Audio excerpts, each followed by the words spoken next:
Hi friends, welcome back to 5 star rating kitchen. ఇవాటి వీడియోలో మా ఊర్లో తప్పకుండా చేసే సంక్రాంతి స్పెషల్ పాకుండలు. ఇది లేకుండా మాకు పండుగ అంటే జరగదు. చాలా సింపుల్గా, చాలా టేస్టీగా, ఇంకా నోట్లో పెట్టుకుంటే వెన్నలా కరిగిపోయే చిన్న చిన్న టిప్స్తో ఎలా చేసుకోవాలనేది గోదావరి స్పెషల్ సునిపాకుండల గురించి ఈ వీడియోలో తెలుసుకుందాం. ఈ పాకుండల కోసం ముందుగా ఒక బౌల్ తీసుకొని దానిలో 1 కేజీ వరకు బియ్యం తీసుకోండి. ఇక్కడ నేను తీసుకున్న బియ్యం రేషన్ బియ్యం తీసుకుంటున్నాను. తప్పకుండా రేషన్ బియ్యం అయితేనే మనకి టేస్ట్ బాగుంటుంది. ఇప్పుడు వీటిని శుభ్రంగా నీట్గా ఒక 2-3 సార్లు బాగా క్లీన్ చేసేసుకోండి. నీళ్లు వేసుకొని బాగా బియ్యం అంతా కడిగేసుకున్న తర్వాత మూత పెట్టి 18 గంటల పాటు నానబెట్టుకోవాలి. లేదు టైము లేదు అనుకునే వాళ్ళు ఉంటే కనుక కనీసం 15 గంటలైనా నానబెట్టుకోవాలి. నానిన తర్వాత నీళ్ళన్నీ వంపేసి వీటిని ఒక క్లాత్ మీద పెట్టి ఆరబెట్టుకోవాలి. ఇక్కడ మనం తడి బియ్యం పిండి ఇంట్లోనే తయారు చేసుకోవచ్చు. ఇది ఆరేలోపు ఒక కొబ్బరికాయని తీసుకొని, ముద్రగా ఉన్న కొబ్బరికాయ తీసుకోండి. వీటిని చిన్న చిన్న ముక్కల కింద కట్ చేసుకోండి. పెద్ద సైజు కాకుండా ఈ సైజు ఉండేలా కట్ చేసుకోండి. ఇప్పుడు పొయ్యి మీద కడాయి పెట్టుకోండి.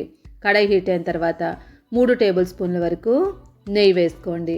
స్వీట్లో ఎప్పుడైనా నెయ్యి వేసుకుంటే టేస్ట్ ఆహా అనాల్సిందే. ఇప్పుడు మనం కట్ చేసి ఉంచుకున్న కొబ్బరి ముక్కలు వేసేసుకోండి. ఈ కొబ్బరి ముక్కల్ని మనం లో ఫ్లేమ్ మీద పెట్టుకొని వేయించుకోవాలి. హై ఫ్లేమ్ మీద అస్సలు పెట్టకూడదు. లో ఫ్లేమ్ మీద పెట్టుకొని నెయ్యిలో బాగా వేయించుకోండి. ఎర్రగా అయ్యే వరకు వేయించేసుకోవాలి. బాగా ఎర్రగా అయిన తర్వాత కలర్ అంతా మారిన తర్వాత గోల్డెన్ బ్రౌన్ కలర్ రావాలి. ఈ కలర్ వచ్చిన తర్వాత ఒక ప్లేట్లోకి తీసేసుకోండి. నెయ్యి కూడా ఎక్కువ పీల్చదు మనకు. బియ్యం అంతా కూడా ఆరిపోవాలి. చూడండి, ఇలాగా డ్రైగా అయిపోవాలి. ఫ్యాన్ కింద ఆరబెట్టేసుకోండి. 1 గంట సేపు ఆరబెట్టుకుంటే సరిపోతుంది. ఇప్పుడు వీటిని మిక్సీలో వేసుకోవాలి. కావాలనుకుంటే మరపట్టించుకోవచ్చు, లేదనుకుంటే మిక్సీలో వేసుకొని జల్లించుకోవాలి. మరపట్టించిన వాళ్ళు అయితే జల్లించిన అవసరం లేదు. మిక్సీలో వేసిన వాళ్ళు కంపల్సరీ జల్లించుకోండి.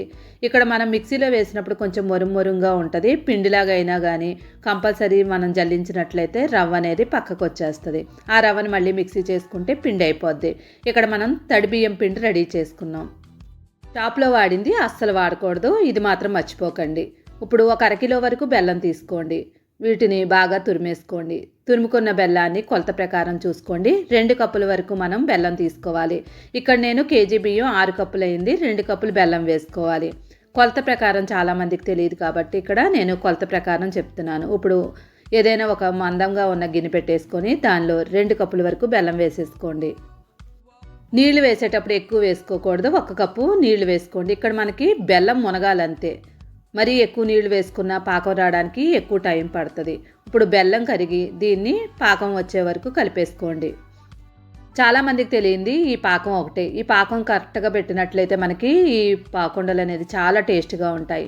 ఇది పాకం వచ్చేలోపు బియ్యం పిండి మాత్రం రెడీ చేసేసుకోవాలి ముందే. ఇది పాకం రాగానే వేసేసుకోవాలి. బియ్యం పిండి కూడా ఇక్కడ మనకి రెడీ అయిపోయింది. ఇప్పుడు దీన్ని పక్కన రెడీగా పెట్టుకున్నాం కదా. ఇప్పుడు పాకం వచ్చిందో లేదో చెక్ చేసుకోండి. ఏదైనా ఒక చిన్న గిన్నెలో కొంచెం నీళ్లు తీసుకొని దానిలో మనకు బెల్లం పాకాన్ని దానిలో వేసుకొని చూడండి. ఇప్పుడు ఈ పాకంలో వేసిన తర్వాత మనకి ఉండలా అయిపోవాలి. ఇలా కరిగిపోయినట్లయితే కనుక పాకం రానట్లు, ఉండలాగా వచ్చినట్లయితే కనుక మనకి పాకం రెడీ అయినట్లు. ఇక్కడ కరిగిపోయింది కదా అంటే ఇంకా రాలేదు. ఇలా అయిన తర్వాత వెంటనే మనం చెక్ చేసుకుంటూనే ఉండాలి. లేదంటే కనుక గట్టిగా అయిపోద్ది. ఈసారి చూద్దాం. మళ్ళీ నీళ్ళలో వేసి రెడీ అయిందో లేదో ఇలా దగ్గరికి అనుకోండి. ఇలా దగ్గరికి అనుకున్నట్లయితే ముద్దగా అయిపోవాలి. అచ్చం మనం అరిసెలకి ఎలాగైతే చేసుకుంటామో ఆ పాకం రావాలి. మరి గట్టిగా లేకుండా ఇలాగా ముద్దలాగా ఇవ్వాలి. చూడండి, మనకి పాకం అంతా కూడా ముద్దగా అయిపోయింది కదా అంటే రెడీ అయిపోయింది. ఇలా పాకం వచ్చిన వెంటనే ఆల్రెడీ మనం వేయించి ఉంచుకున్న కొబ్బరి ముక్కల్ని దీనిలో వేసేసుకొని ఒకసారి కలిపేసుకోండి. కలుపుకున్న వెంటనే కొంచెం వేసుకుంటూ పిండి వేసుకుంటూ ఉండాలి, కలుపుకుంటూ ఉండాలి. ఒక చేత్తో పిండి వేసుకోండి, ఒక చేత్తో కలుపుకుంటూ ఉండండి. ఇక్కడ మనకి రెండో వాళ్ళతో పని ఉండదు, మనమే చేసేసుకోవచ్చు. అలా అని పిండి అంతా ఒకేసారి వేసుకుంటూ చేసుకోకండి. మనకి గట్టిగా అయిపోద్ది. కలుపుతూ ఉండాలి, ఒకవైపు మనం వేసుకుంటూ ఉండాలి. ఎక్కడ మనకి గడ్డలు అనేది లేకుండా ఉండేలాగా పిండిని చూసుకుంటూ కలుపుకోవాలి. ఇక్కడ మనం కలుపుకునేటప్పుడు మంటను మాత్రం లో ఫ్లేమ్ మీద పెట్టుకొని కలుపుకుంటూ ఉండాలి. లేదంటే మనకి అడుగు పట్టేస్తుంది. వేసేటప్పుడే మనకి తెలిసిపోతూ ఉంటుంది. పలచగా ఉన్నట్లయితే ఇంకా పిండి పడుతుందని. మొత్తం అంతా వేసుకున్న తర్వాత చూడండి, ఇలాగ పిండి మనకి జారుగా కనిపించాలి. మరీ గట్టిగా అయ్యే వరకు మాత్రం వేసుకోకండి. ఇలా జారుగా ఉన్నట్లయితే మనం తినేటప్పుడు నోట్లో వెన్నలా కరిగిపోద్ది.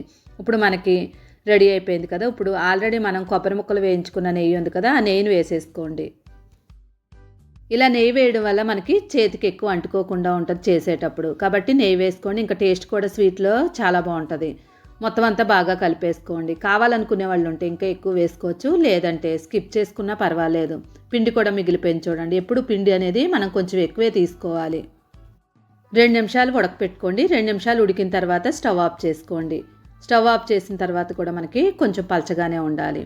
కొంచెం దగ్గరికి అయింది చూడండి. ఇలాగ అయిన తర్వాత స్టవ్ ఆఫ్ చేసుకొని ఒక గిన్నెలోకి తీసేసుకోండి. నేనైతే ఈ చలివిడిని ఇలాగే తినేస్తాను. ఒకసారి ఇలా చేసి చూడండి. ఈ చలివిడి చాలా టేస్ట్ ఉంటుంది. కొబ్బరి ముక్కలు కూడా వేసాం కాబట్టి. ఇప్పుడు నెయ్యిని చేతికి అద్దుకొని ఇప్పుడు చిన్న చిన్న బాల్స్లో తయారు చేసుకోవాలి.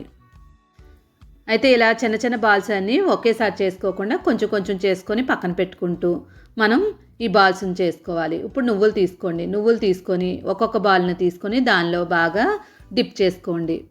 ఇలా నువ్వులు వేసి చేయడం వల్ల టేస్ట్ మరింత పెరుగుతుంది. నువ్వులు వద్దనుకునే వాళ్ళు ఉంటే అలానే డైరెక్ట్గా మనం ఆయిల్లో వేసేసుకోవచ్చు. ఇలా నువ్వులు వేసి చూడండి, ఇంకా అసలు టేస్ట్ అనేది అసలు మర్చిపోలేరు. అంత బాగుంటాయి అన్నమాట ఇవి. కావాలనుకుంటే చలివిడి తీసుకొని మనం ఫ్రిడ్జ్లో పెట్టుకొని ఎప్పుడు కావాలంటే అప్పుడు వేడివేడిగా కూడా వేసుకోవచ్చు. ఇవి మనకి 2-3 నెలల వరకు ఫ్రిడ్జ్లో పెట్టుకొని అప్పటికప్పుడు కూడా చేసుకోవచ్చు. ఇక్కడ మనకి బాల్స్ రెడీ అయ్యాయి కదా. ఇప్పుడు పొయ్యి మీద కళాయి పెట్టుకొని నూనె వేసుకొని నూనె వేడవనివ్వండి. అయితే నూనె మరీ ఎక్కువ వేడవకుండా మీడియంగా ఉండేలా పెట్టుకోండి. మంటను కూడా హై ఫ్లేమ్ మీద కాకుండా మీడియంలో పెట్టుకోండి. ఇప్పుడు సన్నని మంట మీద మొత్తం అన్నీ వేసేసుకొని చక్కగా గోల్డెన్ బ్రౌన్ కలర్ వచ్చే వరకు వేయించుకోవాలి. ఇవి హై ఫ్లేమ్ మీద పెట్టి వేయించినట్లయితే కనుక లోపలంతా ఉడకనట్లు ఉంటాయి. కాబట్టి లో ఫ్లేమ్ మీద పెట్టుకొని చక్కగా గోల్డెన్ బ్రౌన్ వచ్చే వరకు వేయించుకోండి. దీనికి ఎక్కువ టైం పట్టదు, త్వరగానే వేగిపోతాయి. చూడండి, అలా వేయించుకుంటూ ఉంటే మనకి కలర్ అనేది గోల్డెన్ బ్రౌన్ కలర్లో ఎంత చక్కగా కనిపిస్తున్నాయో.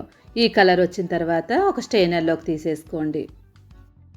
సంక్రాంతి వస్తుందంటేనే మనకు ఇవి గుర్తొస్తూ ఉంటాయి. కావాలనుకుంటే పిల్లలు ఆకలి అన్నప్పుడు అప్పటికప్పుడు ఇలా స్వీట్ కూడా చేసి పెట్టవచ్చు. ఇవి మనకి కనీసం 1 నెల రోజుల వరకు నిల్వ ఉంటాయి. టేస్ట్ కూడా చాలా బాగుంటుంది. పిల్లలు ఆకలి అన్నప్పుడు కానీ లేదంటే పండగలప్పుడు కానీ ఇలాగ తప్పకుండా చేసి చూడండి. నోట్లో వెన్నలా కరిగిపోతాయి. ఇలాంటి పాత వంటల కోసం 5 స్టార్ రేటింగ్ కిచెన్ని సబ్స్క్రైబ్ చేసుకోండి. Thank you for watching 5 star rating kitchen.